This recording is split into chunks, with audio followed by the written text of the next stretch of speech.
ay nabisita ni GMA News stringer Ferdinand Cabrera ang mga Pilipino peacekeepers sa Golan Heights. At kaugnay po nito, makakapanayam natin si Ferdy. Ferdy, good morning. Hi, Cara. Good morning. Sir, Ferdy, nung nagpunta ka sa Golan Heights noong Mayo, kumusta yung lagay ng ating mga sundalo roon? Ano ba exactly yung ginagawa nila? Okay. Cara, nung nandun po tayo ay na-witness natin yung activities nating mga kababayang Pilipino at nagkaroon tayo ng mga maikling kwentuhan doon sa mga sundalo natin na na-assign doon, yun sa Ondo. At kung mapapansin mo, nung pinuntahan namin yung isang camp, main headquarters ng UN, ay normal naman sa loob ng compound, doing activities. Pero sa labas ng kampo ay border na ng Syria at maririnig mo yung mayat-mayat putukan.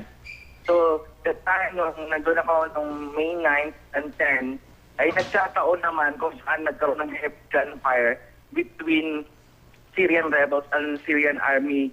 At doon ay napilitan kaming, na-experience ko yung buhay ng mga kababayan natin sundalo na mag-undergo ng sheltering kung saan nag-cover tayo doon sa makapal na shield ng mga bato at pakal upang sakasakali mang may pumasok ng mga artillery galing sa labas kasi ilang metro lang maririnig mo at nandyan lang yung pakal ng mga magkaaway na grupo sa Syria.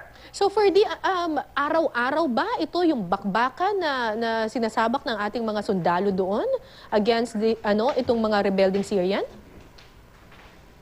Nung pumunta po tayo doon ay nagkataon na sunod-sunod yung putukan noon. Okay. Pero ang kinakwento sa akin ng mga kababayan natin doon ay everyday, doon talaga sa mismong Syria ay almost everyday talaga nagkakaroon ng putukan. Ang mas kawawa daw, sinasabi niya, yung mga nasa looban, yung mga tumatawid at pumupunta sa mga base camp nila doon na kung saan sila naka-assign sa loob. Yung may mga previous areas kung saan nagkaroon ng kidnapping. Ito nga pinapakita natin ngayon sa video. Mukha ito yung isa sa mga shelters na sinasabi mo na napapalibutan ng makakapal na bato itong mismong shelter. Oo, yan exactly. Yan exactly yung nakikita mo. Kung saan pumapasok tayo doon sa shelter area na tinatawag nila. Pag narinig yung malakas na siren, kasi may level yung siren, para kailangan pumasok ka dyan. May nakikita ako, Ferdy, na may babae rin. May babae dito sa video mo na Pilipino. So meron ding sundalong babae na UN peacekeeper dito sa Golan Heights.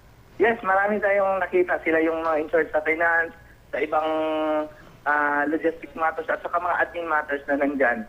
So give us a backgrounder kasi ito nga, nagkaroon ng standoff ngayon, ito nga mga UN peacekeepers na mga Pilipino dahil ayaw nilang ibaba yung kanilang mga armas. Dahil previously, meron ng mga hinostage na mga UN peacekeepers from Fiji naman. Nakakwento ba nila sa iyo noon yung ganitong klaseng peligro sa kanilang trabaho, yung may posibilidad na ma-hostage sila or magkaroon ng ganitong klaseng standoff? Yes, exactly. Nakukwento nila yung sa akin, Cara. Yung possibility, yung danger, every time na tatawid sila from border to border, yung doon sa border sa gate, may mga nakabantay kasi itong mga Israel Army. At saka pag tumatawid sila, doon nangyayari yung posible silang malutan yung pag-travel nila. In one case na, nung nandyan tayo, ay merong dalawa o isang team na kailangan nilang lumabas, pero hindi sila nakalabas dahil nagkaroon ng sheltering. So after a few moments, ay lumusot pa rin sila despite may mga putukan doon sa patitabi. So ang peligro sa trabaho ng isang UN peacekeeper, at least for Golan Heights, ay yung kapag tumatawid na sila from border to border. Yes. Dahil pwede silang harangin anytime.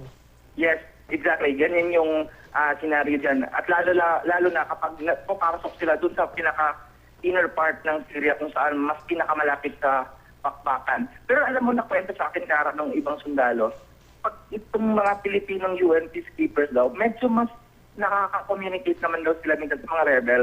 Hindi naman sila ganung inaano. Kasi nga, medyo low profile yung Pilipino at mahilig daw mag-smile. So, in short, sinasabi niya yung CMO na instinct ng mga Filipino soldiers ay na-apply nila doon. So- At mas madali nga daw silang, iba dun sa experience ay na-release nga yung mga naulang na-abduct na mga sundalo years ago.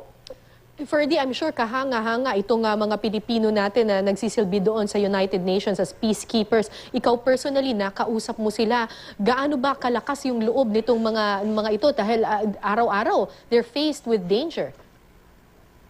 Yun nga nagkukwentuhan nga kami habang nasa sheltering ilang oras kami nasa loob at marami silang kwento na ginagawa nila yun para sa pagserbisyo sa ating bayan at sila ay nakikita din nila na maswerte pa rin pala tayong mga Pilipino na tayo ay nagkakaroon ng chance na makausap yung ganon at hindi tayo nag-end dun sa civil war na nangyayari sa Syria.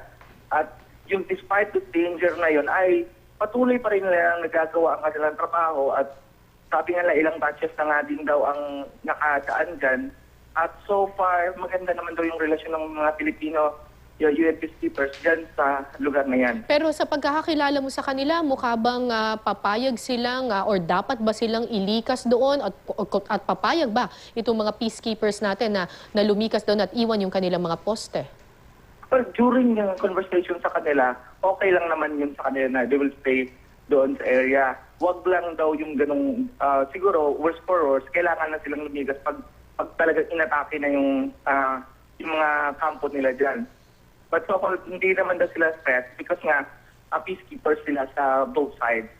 Okay, maraming salamat sa iyo, Ferdy Cabrera, GMA News Stringer. Thank you, Ferdy.